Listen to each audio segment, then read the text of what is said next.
Okay, before we start, let us all pray. Okay, let's bow our head and close our eyes. Lord, thank you for this day. Thank you for the blessings that we get po simula kaninang umaga. Please help and guide us to understand our topic for today about fraction and subtraction of fraction. In Jesus' name we pray. Amen. Ayan. So, mamaya is may homeroom tayo, no? Doon ko na lang kasabihin ang ating mga bagong task. Task. Ayan. So now, sa LMS, napanood niyo yung LMS nyo? May video ako doon about how to subtract fraction. So, yung pag-subtract ng fraction natin is the same way lang kung paano tayo mag-add ng fraction. If we have the same denominator, just copy and then subtract the numerator. And then if we have the different denominator, get the LCM and then multiply to the numerator and then subtract. Ayan. So, sa Webes tayo may math na ulit. Tuturuan ko kayo ng tricks. Ngayon na ba? Webes na. Para mas maganda kasi magturo ng math in person. Nahirapan ako sa online class. So, for today, I want you to watch this video. Wala man.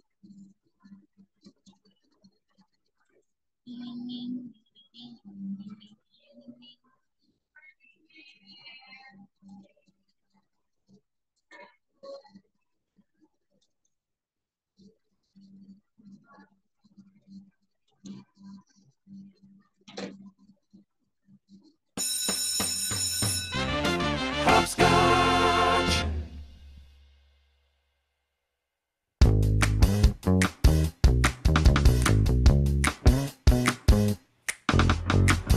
Any whole with equal sized parts, like a pie, brownies or a chart, can be split into fractions to help you find the parts that you want and the parts you left behind. Whether it's made of shapes or numbers, there's a number on top and a number under. One whole, one half, one third, one fourth or a quarter, whatever's preferred. 1/5, 1/6, 1/7, 1/8, 1/9, 1/10, and 1/11. Hey, what about me? And 1/12. The denominator is down. It tells the total number of pieces around, and the numerator calls out the number of parts that you're talking about. 2 wholes, 2 halves, 2/3, 2/4, or quarters, whatever's preferred. 2/5, 2/6, 2/7, 2/8, 2/9, 2/10, and 2/11. Yeah, I'm still here. And as high as you want to go, the denominator is down. It tells the total number of pieces around, and the numerator calls out the number of parts that you're talking about. 3 wholes, 3 halves, 3/3, 3/4, or quarters, whatever's preferred. 3/5, 3/6, 3/7, 3/8, 3/9, 3/10, and 3/11. And 3/12.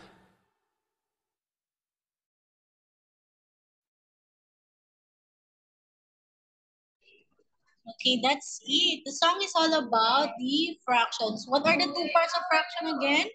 We have 2 parts of fraction. The top and the down. Anong tawag dun sa top at saka dun sa ilalim? We have Numerator and denominator.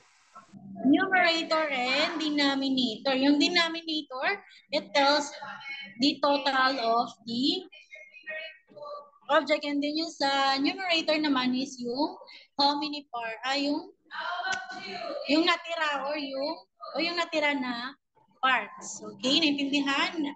So for today is, I will teach you some mathematic tricks. Do you know how to multiply using your hand? Using your hand, alam? Seth, ikaw, alam mo ba? Fingers, ito, finger method. Hindi ko kayo nagamit. Yung, alam ba, Joban, Kian, Stephen, alam po? Kung alam nyo na is, mag-skip na tayo. Hindi pa. So can you give me the multiple of 3 muna? Multiple of 1. Andrea, multiple of 1. We have? Multiple. Skip counting. Skip counting. 1, 2, 1. 3, 4, 5, 6, 7, 8, 9, 10. Up to 10. Ulit.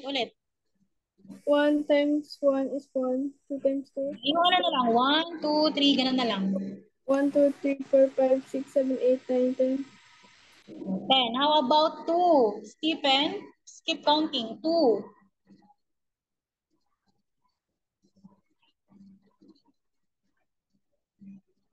Parang mahina yung net ni Stephen. 2, 2, 4, 6, 8, 10.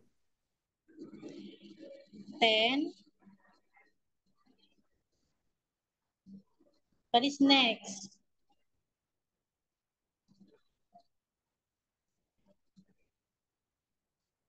Two, 4, 6, 8, 10. What is next? Teacher, nag-toilet lang po. Sige. Continue mo, Juban. 2, We have 4, 6, 8, 10, 12, 14, 16, 18, 20. 3. Set. 3. 3, 6, 9, 12, 15, 18, 21, 24, 27, 30. 4. Kian.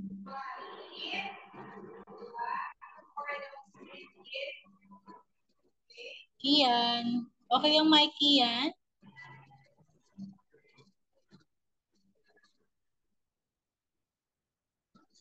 Wala si Kian. Andrea, 4.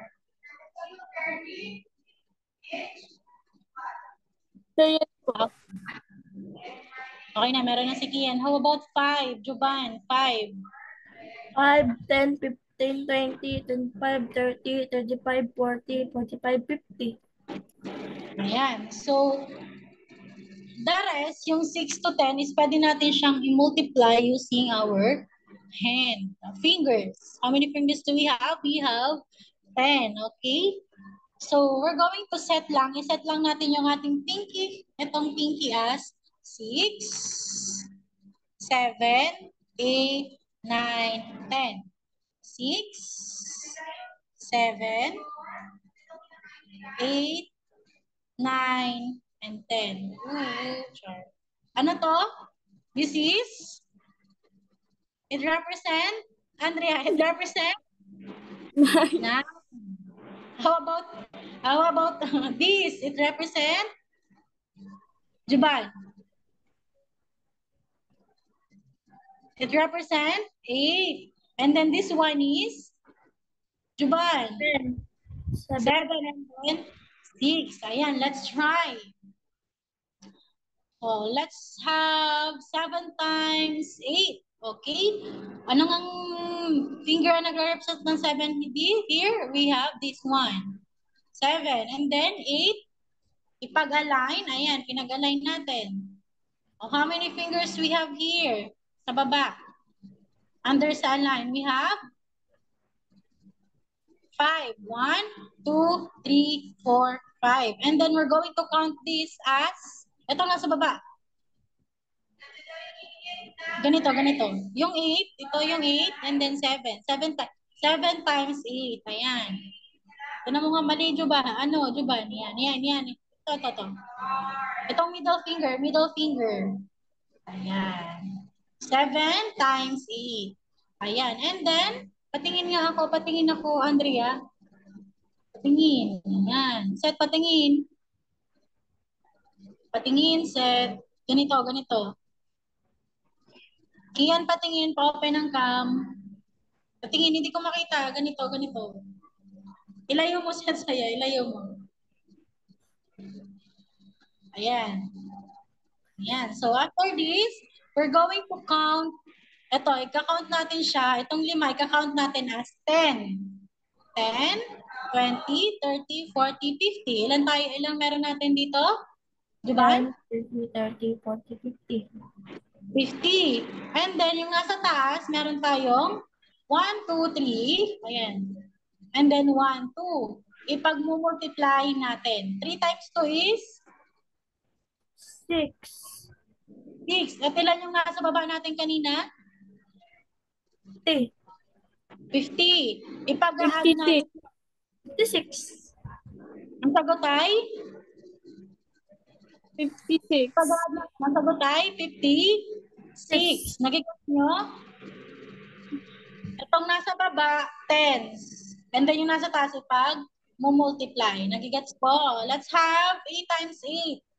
8 times 8.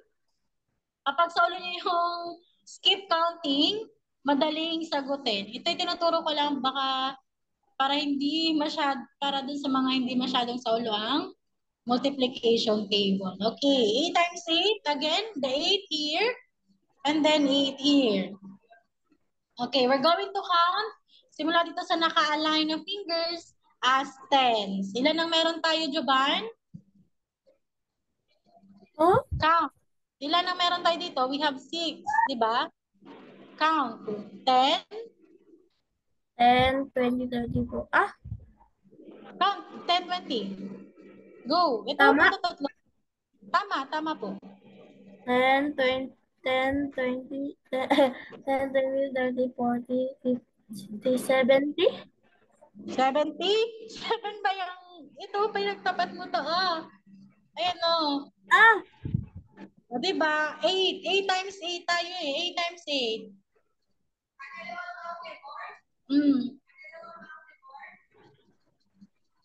8 times 8. 10, 20, 30, 40, 50, 60. Ilan na meron tayo? 60. 60, diba? And then yung nasa top natin, meron tayo 1, 2, 1, 2. 2 times 2 is? 2 times 2. Joban, 2 times 2. 4. 4. Added to 60. Ilan? Ilan 64. yan? 64. Nagigets po? Onte. Isa pa. Times 6. O, 9. Nasaan ang 9 dito? Ito. 9. Give me the 9. Give me the 9. 9. Isa lang. 9 times 6. Itapat natin. Yan. Tinapat na? Tapat. 9 times 6. Ayan. So, ganito dapat ang itsura niya. Nakatapat sa 6. 9. Ngayon, ika-count natin yung nasa baba. 10, 10, 20, 30, 40, 50. Ilang? 10, 20, 30, 40, 50. Hindi kasama ito nga sa taas. Ito lang nasa baba.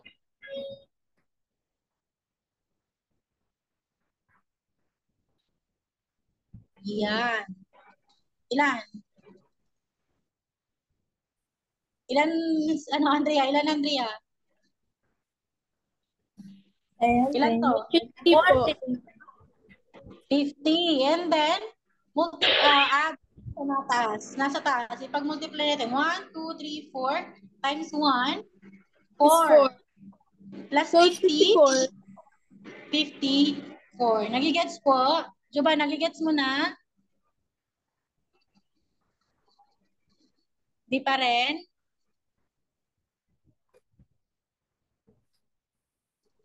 Di pa rin. Multiply na kasi tayo ng fraction. So, may kailangan natin practice ng multiplication table. Ayan. This easy method. Pag skip counting kasi, memorize. Ito, add and multiply lang yung maliliit na number. Okay, let's have 7 times 8. 7 times 8. 7 times 8 set. Patingin ako. Set, where are you? 7 times 8.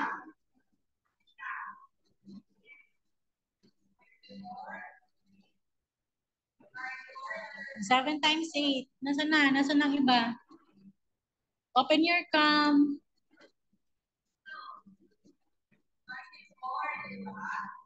Nasaan ang 7? Nasaan ang 8? Diba nasaan ang 7? Nasaan ang 8?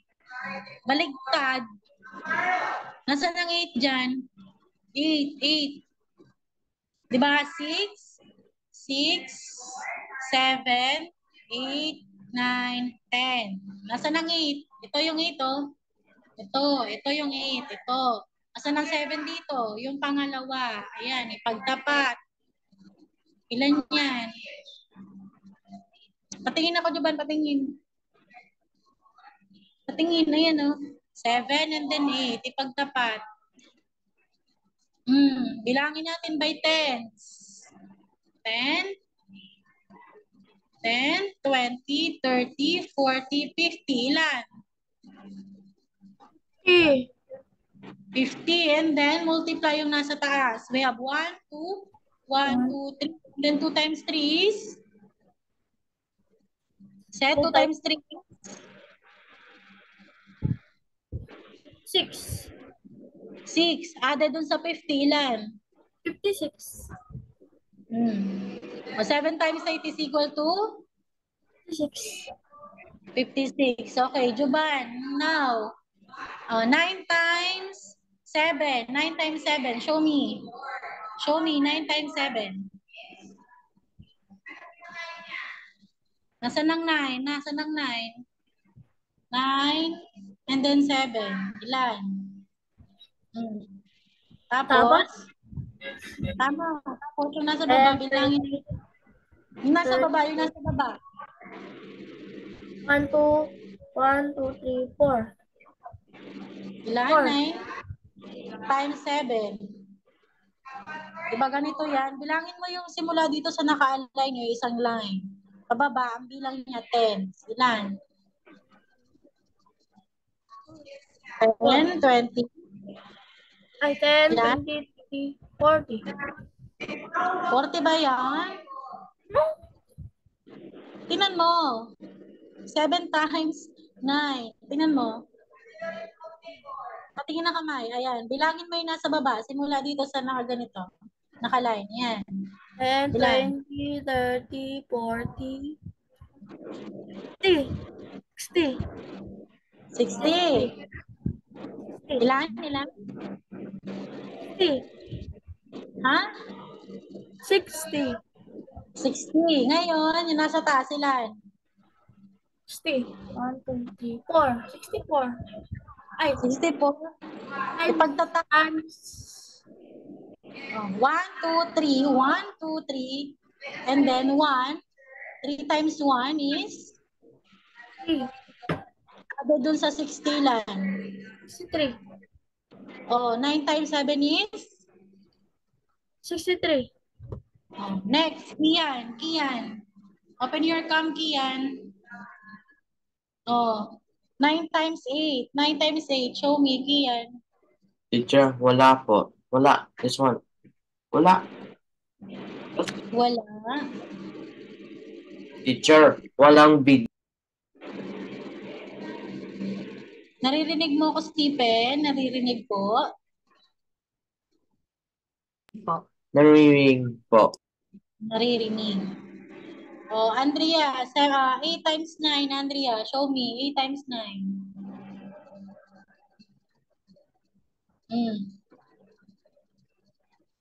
And then?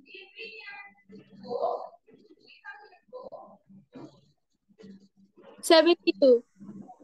7? 2.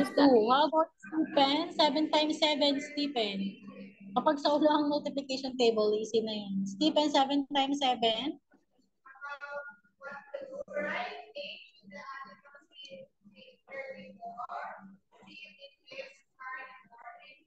Nahina yata ang internet ni na Stephen.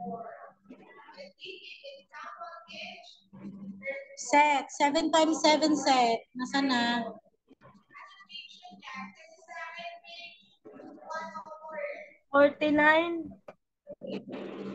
Hmm? Wala.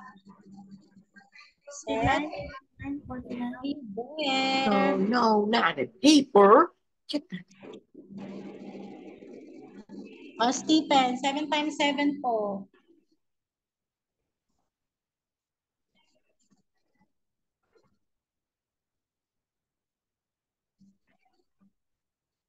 Nagigets ba?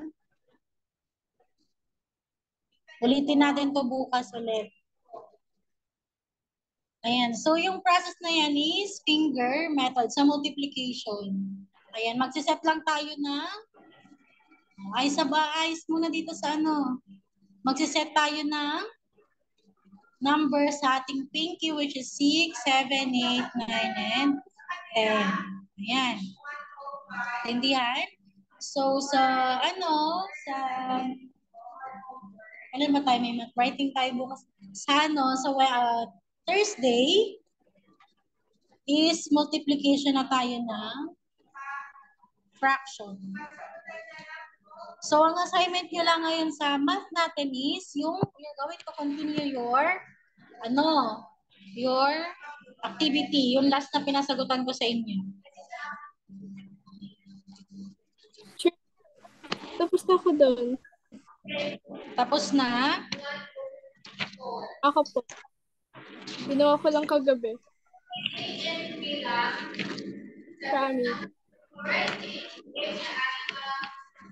Promise. Pagtapos na, yung page 32, activity 1. Page 32, activity 1.